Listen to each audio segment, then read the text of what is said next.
Is teaching English in Japan really worth it? That's a huge question for me as I try and figure out the capacity in which I want to return to Japan. Japan has recently talked about opening up its borders for tourists, but only for guided tours. So if you want to stay for a longer period of time, you're going to need to find a different way. And that's where teaching English comes in. Teaching English is almost an over-advertised way to live in Japan, and for some people, it turns out great. A lot of people go through the JET program, teach English for a year, and then move on to other endeavors, either in Japan or in another country. Now, of course, there are goods and bads, just like everything else. But for some reason, I mostly hear about the bads. Like, I'm not trying to draw out all the negativity in the world, but sometimes I feel like I'm a beacon for it. Some of the main things that I've heard are you can get taken advantage of contractually, the working hours are pretty horrible, and you might get randomly assigned schools, so you might just not be in an area that you really want to be in. And for someone who isn't so wild about young children, it's something that I've always avoided just from hearing the negatives. But are those rumors really true? And more importantly, would I have a good time being an English teacher in Japan? I wanted to get some testimonials on YouTube because YouTubers will usually give you a clear answer. So we're gonna look at none other than Abroad in Japan's video where he talks about his experience teaching English in Japan. Now the videos are pretty long, so I'm not gonna go through everything, just the main highlights, but I highly recommend watching the full video on his main channel so you can go check that out. He broke it down into two videos, one just explaining his own experiences teaching in Japan, and one actually interviewing one of his friends who has taught in Japan for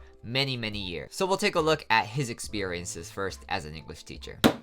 I found this book at the back of my cupboard yesterday. It's a book filled with goodbye messages from Japanese students I used to teach. I got this in my last week as an English teacher. Now I don't want to brag too much, but you'll get a sense of what a great English teacher I was. Dear Chris, thank you for teaching English until now. It was fun to be able to club together.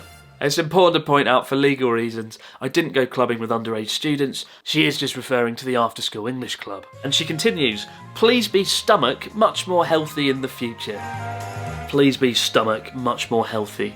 So already, I can kind of tell if you're going to Japan in order to be an English teacher and think you're going to get students into a fluent level very quickly, that's probably not going to be the case. From my experiences living in Japan, there were very few Japanese people who spoke fluent English unless they actually lived abroad. And I think that immersion experience really is what you need in order to get to a sufficient level in any kind of language, unless you're so motivated and you go out of your way to talk to people in that language during your free time. Now, of course, going to Japan in order to teach English, you want to get their level as best as possible, but just know that the system itself might be a little hard to navigate around. Even if you do have pure intentions, they might not necessarily reach the students in the way that you expect. Nevertheless, with my wealth of cultural experiences, I got on the JET program. I somehow passed the application process and I ended up with the role as an ALT, Assistant Language Teacher. And I got placed right here in a beautiful rural area where absolutely nobody feels the need to know English.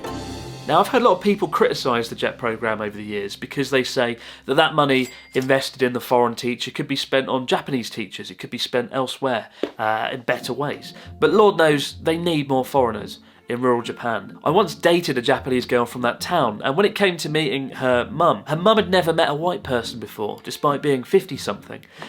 So I met her, and she was actually so scared of me that she hid behind her daughter. She was scared as if I was some sort of rabid dog who would rip her arm off, which, you know, I wouldn't do that. So as you just heard, he also went through the JET program, and as I said, like, one of the problems with English teaching in Japan, you might be put somewhere where you might not really want to be, which is a rural area. Personally, I'm much more of a city person. I lived in Tokyo the entire year that I lived in Japan, so I was much more used to that lifestyle, the hustle and bustle of the city. Completely understand if you're going through the JET program or just an English teaching program in the first place. Of course, you're going to be put where they want you to go, where an English teacher is actually needed, because it's the basis of the job. You don't necessarily get a choice. If I want to actually be in the city and have fun, I need to probably make different arrangements or make sure I'm in a program where the school is specifically in Tokyo. Meaning that I shouldn't go through the JET program, I should figure it out on my own. What I do find very interesting though is the cultural shock that he might have had,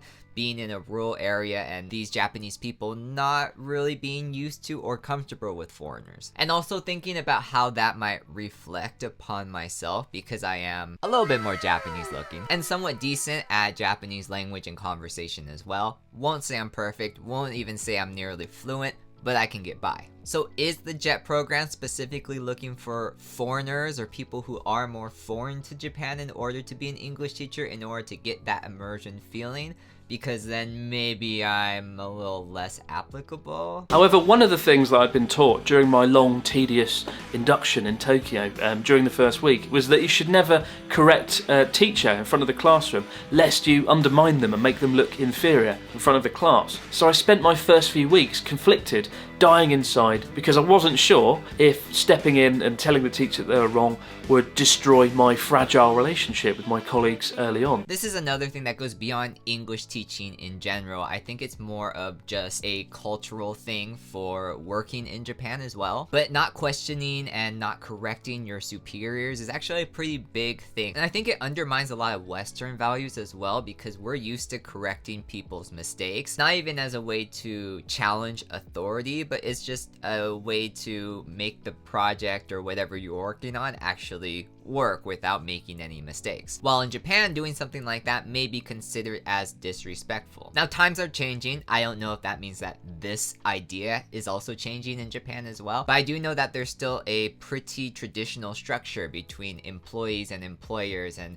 where you are in the business. And I think it might be something that you just need to get used to, need to adapt to, but it does seem like something a little hard to swallow, especially since a lot of my experience has been working with Western companies. There were the teaching materials themselves, which had been written by non-native English speakers and came packed full of fun spelling errors, where you had to decide on the spot whether you went along with it or tried to correct it on the fly. Although some of them were simply beyond repair, like, "Are you aware of your own defect?" Although, to be fair, it is a great conversation starter for a first date. Once I had to read out a chapter from a textbook called Soccer Balls to Afghanistan, about how a Japanese school had handmade 200 soccer balls to ship off to Afghan children during the conflict, which is brilliant and noble, until I had to read out the phrase, "When we showed the children the balls, they gave us big smiles. It was like a magic." Imagine reading that out in front of 40 teenagers in a big, deep, booming voice and then trying to maintain some degree of composure, which I simply didn't do, and I just laughed. Now, I'm sure not every school in Japan is like this, but because he went into a school in a rural area, this might have been more of the case for him. But I wouldn't be surprised if this is kind of normal as well. It once again kind of solidifies the fact, like, what are you really there for? Is it to actually teach English, or is it just to kind of be a stand-in as someone who knows English and just more for the exposure of being a foreigner, and maybe just giving the students that immersion factor even if you're not really teaching them the correct English? As well as another example of workplace tradition and, you know, do you take the time to correct these mistakes, talk to another teacher about it? Like, how much are you actually going to do? That's the thing. One problem you find in Japanese classrooms is students are often reluctant to put their hands up. In the UK, if you take a class of 30 students and a teacher asks a question, you often get, 7 or 8 hands up. But in Japan, it was never more than 2 in a room with 40 students. And it seems to be, in Japan, there's this culture around not making mistakes. The idea of making a mistake is really bad, and that starts off early on, especially in the classroom. And one of my most awkward memories of this happened in my first... And this is really interesting because I also took an ESL certification class, English as a second language, in order to teach people English. I got it just in case things in Japan for my language school didn't really work out and I would have something to fall back on, or just continue my stay in Japan if the pandemic didn't happen. But a lot of the things that they teach in these English as a second language certifications are about group participation, conversation. And that might be a hard thing to actually implement in Japanese classrooms. So how much does what you learn in an ESL certification or just as an English teacher in the West apply to actually teaching Japanese students? I don't necessarily know. In front of the students in the classroom, I at least made their time studying the English language just that little bit more bearable. If I could go back in time to 2011 and meet my past self writing this JET application form in the university dorm, would I tell him to go through with it?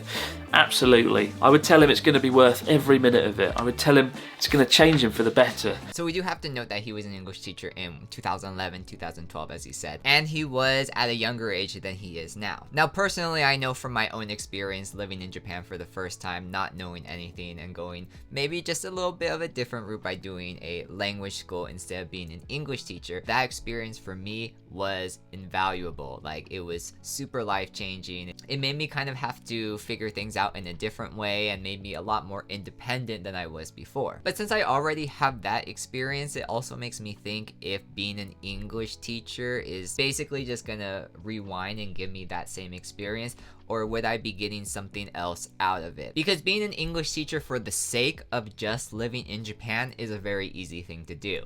You just send in the form, hopefully you get in, and that's that. But if you're trying to get different experiences like I am and make sure that you're growing as a person from all these different experiences that you have, then you might not want to necessarily do things that are going to give you pretty much the same outcome as what you've already done. Now, of course, I don't know because I haven't been an English teacher before. So let's look at another testimonial to figure this out. This next video is abroad in Japan interviewing his friend who has been an English teacher for many, many years. And after initially going to Japan after the Tohoku earthquake, he kind of made his own life and living around being an English teacher in many different places in Japan. So just by hearing this, pursuing a career in English teaching is a viable option. But it also sounds like a lot of times it didn't go so well. Peter's had like the most ridiculous teaching career I've ever heard from anyone. 5 jobs, 10 years. And 3 of those jobs were pretty horrendous, from what I understand. Absolute shit. Some of the worst jobs anybody could ever ask for. Alright, this is pretty wild though. You're in Japan, you've had your 3-month experience, now you're fronting a dodgy English language. What even is this? This isn't a school. Is it like an eikaiwa, an English conversational class? And we had a very strange system where you bought points. And you could exchange your points for lessons with me. Long story short, the guy was legitimately insane. He had several domestic issues with his wife, child. He would go on shouting tirades. And worst of all, we got a lot of money up front by promising these point systems. You know, like people would buy $1,000 worth of points. Right. I'll use these throughout the next year. He lost it all on pachinko. Yeah, and that was also, he did pay me, sometimes late, but that was a huge issue. Is like, I could not see that this was going to be a long-term. So your boss was a man with a gambling addiction and a questionable understanding of English. Did he speak English? Yeah, his English was pretty good. He had lived in California for a while. Oh, okay. And so he seemed pretty knowledgeable, but certainly he was a shady businessman. So yeah, I doubt this happens to everyone, but I do think it's a good idea to watch where you're applying to if you're going outside of the JET program per se. I do also kind of want to note that the point system is kind of something that they must do in Japan a lot for classes or just like programs like this, because I tried to do an online teaching course as well and become an English teacher via online, but their system also dealt in points instead of just actually like PayPaling me the money, which I thought was a really interesting way that it actually worked. It was really rough, and working inside of that eikaiwa was a lot of broken promises. I told you I didn't want to make the curriculum,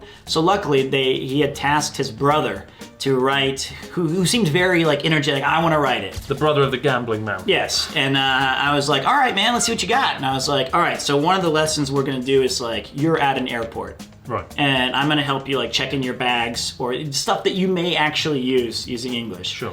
Can you write me an A-B dialogue? He was like, oh, okay.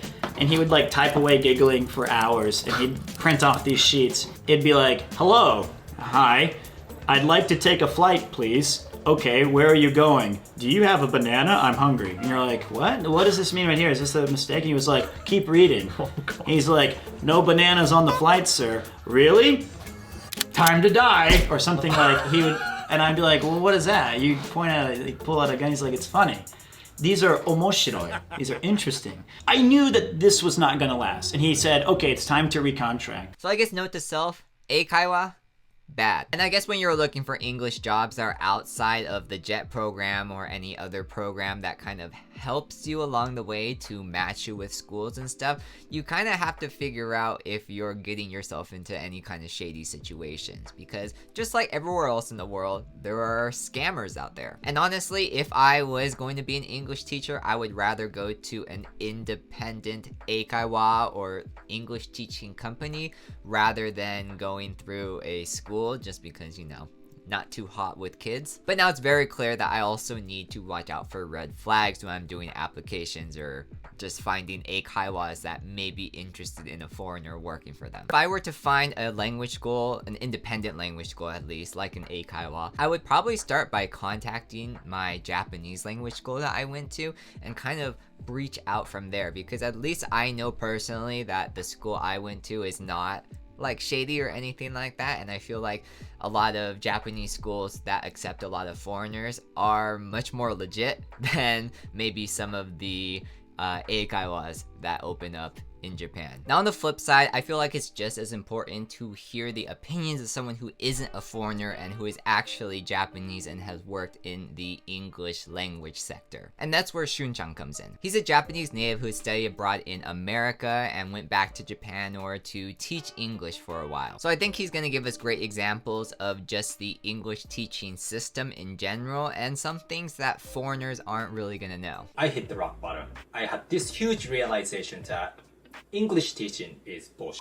I know what I just said is super productive, but let me explain myself, okay? So we got to the crux of the problem already. English teaching is bullshit in Japan. Now let me just note really quick, Shun-chan has the experience of being a ryugakusei in America, and so his English is very good. And I think a lot of English teachers who go to Japan or just anywhere for the sake of teaching English being the main goal instead of just living in Japan, I know that's not really a good feel, but there are a lot of people who do the English teaching route just to live in Japan. But the people who really just want to improve the English capacity of Japanese people, I don't know, I feel like they might be a little disappointed in the results, not because of their efforts, but because of the system itself. Like, I don't see the point of spending so much time having this discussion, because I've never seen or heard of anyone that goes, I mastered my second language because I had this great teacher and all I did was to take his classes and do his homework. It's because language is heavily dependent on how much you immerse yourself in it and also how much you practice. It's not the matter of how good of a teacher or learning environment you get. So I think Shun-chan makes a great point just about immersion being probably the best way to actually learn a language. Like when I was in Japan, I felt like I picked up Japanese really quick because I was using it pretty much every second I was there, right? Out of necessity instead of choosing the moments where I wanted to use it. And that can be depressing or even feel like a downfall if you're an English teacher and not feeling that your students are improving in the way that you want them to or expect them to. I mean, especially if you're placed in the JET program or just a program where you're teaching children, high school students, maybe even college students, you don't necessarily know their motivation for actually learning English, and a lot of the motivation is just to get it over with because it's a high school requirement or a requirement for the school. So it just becomes a class that they take for the sake of needing to take it. And then Shun-chan also says that the blame is put upon the teachers as well. And because of this pressure that isn't warranted, but you're also not necessarily supposed to talk back to the higher ups who have this opinion of it, well, that kind of puts you between a rock and a hard place. The appreciation for being an English teacher just isn't necessarily there. Now, if you are a foreigner or go through the JET program and aren't a full-fledged English teacher, I'm pretty sure you'll be treated differently compared to Shun-chan's example, but it's still kind of a sad reality. For me, the reason why I quit my teaching job is that I didn't find it rewarding to spend so much time trying to find reasons or motivations to learn English for someone else when they simply don't want to, just so that my company can make more profit. You know, speaking English is beneficial, that's already established, but does it make it necessary for everyone? Absolutely not. Private language schools are also part of this issue. Since English teaching is a big business industry, a lot of those companies claim they figured out the best learning method and try really hard to come up with those fake reasons why you need to study English when there's no such things. And yet I have to somehow pretend that I am the one who can make other people fluent in English? Hell no. Also, not to mention, The said best method is often not the best way for the students. It's the best way for their program can be extended so they can keep milking their students. I think this clip is probably one of the most important ones because it kind of does solidify that there are a lot of companies that do English teaching that are out there for the profit instead of actually the benefit of the student. That just ties into the other example that Abroad in Japan's friend had, where the company was just strange and weird and not necessarily thought out. And it also makes me feel a little more hesitant if I'm not going through a standardized program like the JET program. There could be a lot more companies that I run into that are like this and will take advantage of the prospect of teaching English instead of actually helping the students learn. And I think one of the reasons why I didn't pursue English teaching even after I was done with my language program was the idea of teaching people who weren't necessarily motivated to actually learn English. I think when there is a real need and a necessity to learn the language, then people are motivated to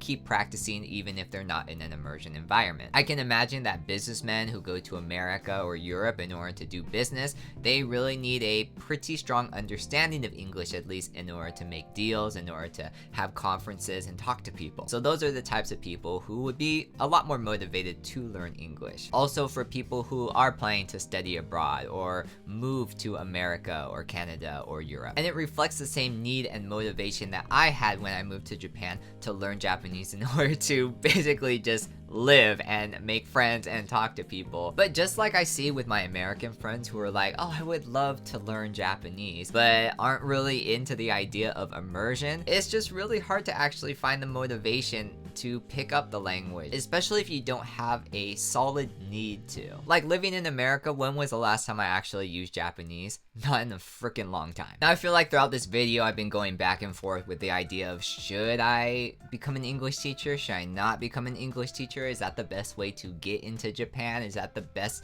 experience that I'm gonna have? But I think there are a few things that I've learned from these testimonials. The first thing is, especially if you don't have experience in Japan, it might be better to go with the JET program or a program that helps you along the way a little more. Granted, you might be in a rural area and you might not necessarily get the situations that you want, but I think overall, as a first timer in Japan, it's better to be a little safe than go with an eikaiwa and get screwed over. Next, I think eikaiwas can be dangerous, but they also can be lucrative options. I think you just need a little more experience working with Japanese people first, and you just need to watch out for all those red flags. And number 3, being an English teacher with the desire to see your students improve is a great way of thinking, but I don't think you should necessarily get your hopes up, not necessarily because of your teaching ability, but because of the system in general. And I don't think the system extends to every single company and every single school. I think you just need to find the right fit. Now, if I ever do find the right fit, I'll make sure to let you guys know. That's it for today. This video might be a little long because all the clips that we went through, but hopefully you guys got something out of it. I know I did. I will have to rethink about English teaching though. If I never lived in Japan before, I feel like it would be a great first impression of being in Japan, but I have already had that experience, so it might not necessarily be the best fit. Although gaining the experience of being an English teacher might be a very valuable thing for the future. But we'll have to see how this tourism thing goes as things start opening up in June, and I'll make sure to update you guys about that, so make sure to subscribe to the channel. We are slowly but surely making our way to 2,000 subscribers, so join the fam. And I'll see you next time.